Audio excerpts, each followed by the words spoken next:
there's a big difference from when you used to work here on a more national level. Now it's more of a communication where it's a more virtual.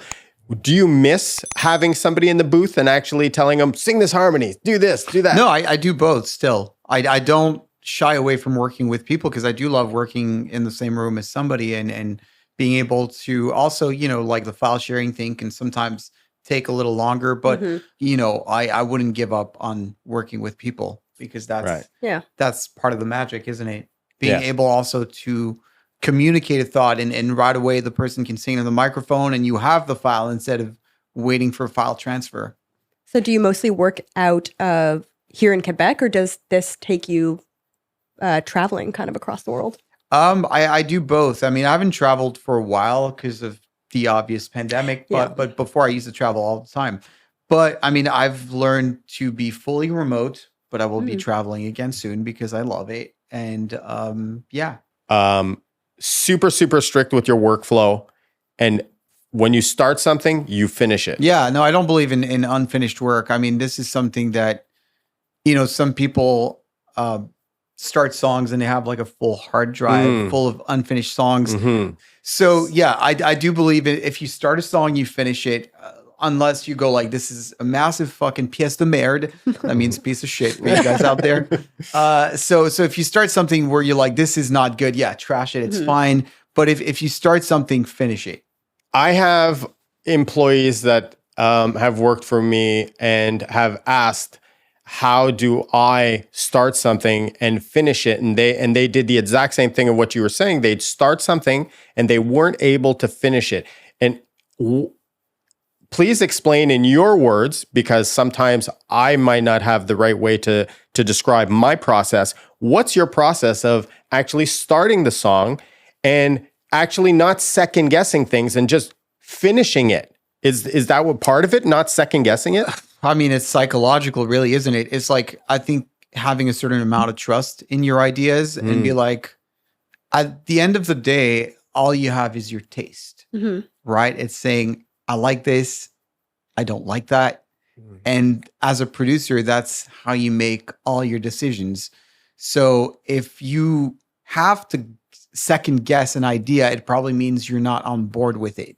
Right. So right off the bat, if you go like, I don't know how I feel about that. If you like it, I think you would fucking know now, would you? Oh, there you go. Oh, yeah. So move on rather quickly. If you like a sound, also have that same philosophy. Don't second guess it. There's no time for, oh, do I like that? If you responded to it positively, that's your first instinct. Yeah. Learn to trust that. The instinct is all that matters. See, that's what I was missing in my description of how to work with that process. Gut feeling, bro. Is gut feeling, trust. It's a feeling that you get. And if you like it, like if you like a song, you listen to it. You don't even second guess it. No. Or you go know really quickly, don't you? Yeah. And you go, next, if you don't like it. Why wouldn't you treat songwriting and producing and arranging in the same way? That's a great And you know what? The funny thing is, whenever I produce a record, I always say the first vocal sentence of the song is the most important. This is where people decide whether they are on board or whether they are skipping the record, especially in today's era where it's so easy to go next. Do you ever keep ideas for later? Like when I look at some of the songs that I'm building, I'm like, I don't know yet how all these pieces fit together, but I kind of like what they individually bring to the song. Do you ever put something to the side and say, I'll come back to that? Occasionally, it'll be more like a section of a song. If I think a verse isn't right, I'll be like, I like that chorus, but fuck that verse. And I'll just like, nowadays I'm really not afraid of rewrites. They can happen rather quickly. And very often we mess, and we learn, once again, we learned that the hard way. We are going to work, whether in production or mix, on a section way too long when we know it's not right. Same with a kick sound, same with a snare, where it'd be much shorter and much more efficient to find the source of the problem and solve that. Whether it's the songwriting, the lyrics, same thing. You hear a lyric, you go like, oh, it's all too many S's in the lyrics. Rewrite it. Subtract S's, your de-esser already hates you. You know what I mean? But the source of the problem isn't that the singer, like, it's the lyric. And is that something that just comes with time, with confidence, like the confidence to be able to go, nope, I'm going to scrap it. We're going to move on. You've encountered these problems multiple times. You recognize a pattern. You go like, well, this happened to me before. This is a problem. I know how to fix it. And boom. And it's problem solving. Yeah. It's recognizing patterns. That's a really great point. I love the de-essing the words before it even enters the DAW. So you're literally mixing with the lyrics. I think, if you look at any great lyric, it sounds good. And why does it sound good? Because it works with a melody, but there's also timing to a lyric, right? Phonetically. And phonetically. Phonetics are super important. So if you're conscious of that as you're writing and you go like, well, that lyric doesn't sound good. And the funny thing about that is every singer has a different way of performing it. So something that doesn't sound good for you might sound good with them and vice versa. Sometimes you see if it doesn't work with somebody you work with, recognize that really quickly. You'll know fast with experience. Fix it. Yeah, I agree. If you'd Fix the source. If you'd listen to an artist come in and show you a lyric and a melody line that's sort of like on the Dave Matthews vibe, if you were just reading it without anything, you'd say there's way too many words here. So many, yeah. It might look repetitive on paper, but once you hear it in context, it's not. Because let's say, like a lot of songwriters will sometimes be like, oh, well, we used that word in verse 1, but here we are 1 minute later, the ear has forgotten about that word. I think it's fine, So this is another conversation that I frequently have with people that I work with. Don't be afraid about how it looks on paper. Be afraid of how it sounds, sure.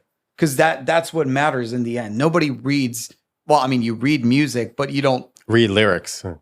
But even you don't listen to music by reading it. Yeah, Right. I agree, because when somebody says, "Here are my lyrics, read them," and they don't understand when I look at them and I say that really doesn't mean anything to me until you show me your delivery and show me your intent on how you sing it, because it might look good on paper if it's a poem, but show me what you got. Yeah, show me these what are great starting points, though. People that write poetry. I mean, Lana Del Rey does poetry and such a fantastic artist. But yeah, basically, I think a lot of people sometimes are setting themselves up for failure by putting too many boundaries on their art and being afraid of things that don't really matter. Right. Like the repetition of a word in verse 1 or something like that. Worry about how your melody comes across. Worry about how the emotion comes across.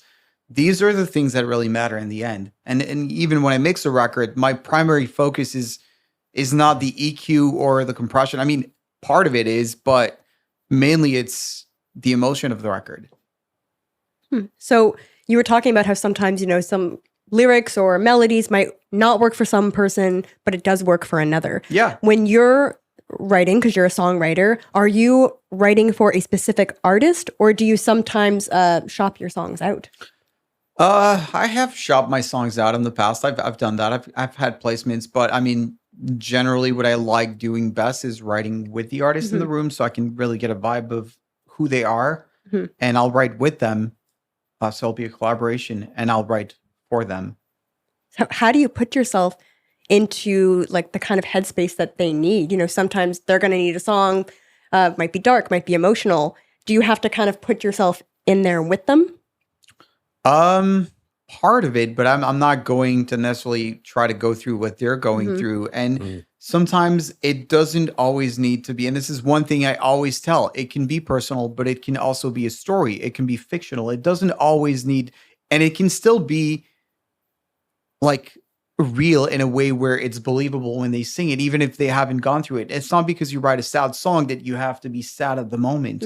If you're a good performer, you can still deliver. Like an actor. Like if an actor has to do a sad scene, they can put themselves in the scene, but it doesn't mean that they're currently going through that at the moment. It's acting. I couldn't have put it better, and I'm going to use that metaphor. Like literally, you don't have to have gone through a traumatic experience to be able to deliver a traumatic Yeah. performance. Like there's an artist recently who has a song about killing her ex. A wonderful song, by the way. I forgot how it's called, but I don't think she really Oh, the killed. Kill Bill? Yes. Yeah. Love that song. I don't think she really killed her ex. You know, because I'm skeptical. Because that'd be a felony. She's not a method actor. You know what I mean? But yeah, all that being said, you can write fiction and still sell it and still have a cool vibe or a sad song or an interesting, weird lyric. It's art. Do what you want. You don't always need to do you. Sometimes you can. It's therapy in a way. Mhm. But it doesn't always need to be, I write songs about me and just me. It can be freeing to write about anything. Tell me, lyric wise, since we're talking about words and delivery, do you find yourself more to be a descriptive writer or a metaphoric writer? Which do you prefer? I think it depends on the style of music you're going for. You know, there are styles of music that work better with metaphors, like more dreamy imagery type of stuff. And then there's stuff where you have to be a little more on the nose. Like if you're writing country music per se, it's definitely more on the nose. It's more personal. It's less metaphorical. Where if you're writing some dreamy dark pop, that kind of stuff, or even some movie trailer type of music, then it's all imagery. That's true. Yeah, style. That's true. Has to do with the style. I like the way you put that, dreamy. Well, it was because- like the Lana Del Rey, you know. Yeah, dreamy. Now my life is sweet like cinnamon. You know? I love her writing. It's so good. And then her collaborators, of course. Yeah.